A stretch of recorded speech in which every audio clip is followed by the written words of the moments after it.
Bonjour,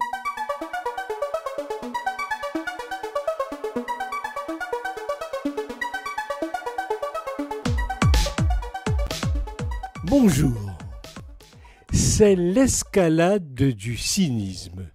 Jean Castex, le Premier ministre, a annoncé une remise à la pompe de 15 centimes par litre à partir du 1er avril. Plus l'essence augmente, plus les taxes augmentent, puisque c'est un pourcentage du prix. C'est donc tout bénef pour l'État. Mais Sa Majesté fait un geste pour les gueux de 15 centimes par litre. C'est une blague. Vu la date, on dit que c'est un poisson d'avril. Pourquoi attendre cette date gag ? Pourquoi ne pas diminuer le coût du litre dès maintenant et bloquer toute augmentation ?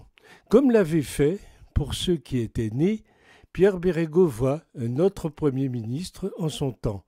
Ce fut simple et efficace. À le voir, on ne dirait pas que M. Castex soit un grand déconneur. Une mesure positive prenant effet un 1er avril. 1er avril ? Mais c'est une blague, une mauvaise blague. Mais M. Castex ne rate pas un prétexte à rire. Le 1er avril, a-t-il dit. Il fallait oser. Voyons, Jeannot.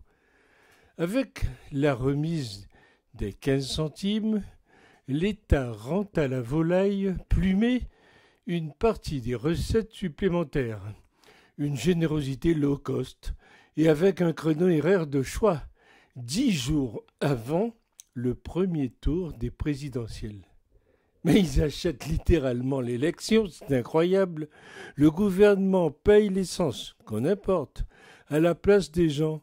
On croirait le gouvernement algérien, mais eux, au moins, produisent du pétrole. Incroyable politique du chéquier permanent de l'État. On continue comme ça après l'élection ?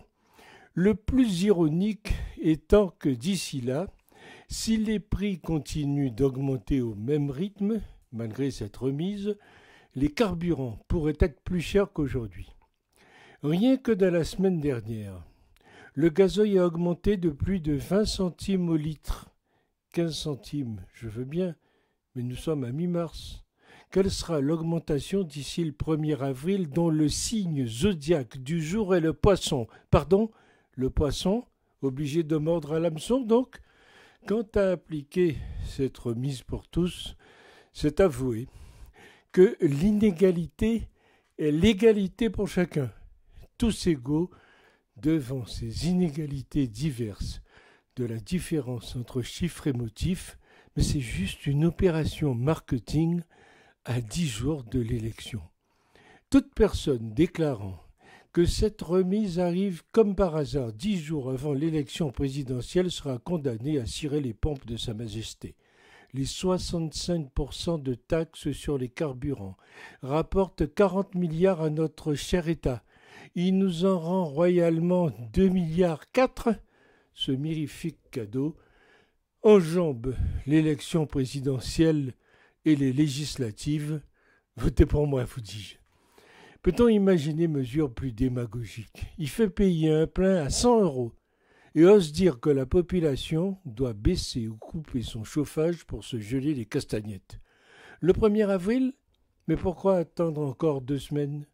Le carburant atteint dès maintenant des prix stratosphériques. C'est dès demain que cette remise doit être appliquée. Mais au fait, je suis bête.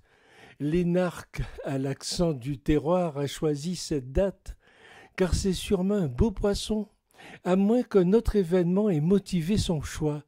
Il n'y aurait pas quelque chose de prévu aux environs proches du 1er avril ? Mais c'est bien sûr le 4 avril, c'est la présidentielle, et ce petit cadeau, 3 jours avant, a pour but que l'électeur se montre reconnaissant envers Jupiter en glissant un buté à son nom dans l'île. Et la durée de 4 mois couvre aussi les élections législatives de juin. C'est cousu de fil blanc. C'est ce qu'ils ont l'imagination fertile, les produits de l'ENA. Ils nous prennent vraiment pour des imbéciles.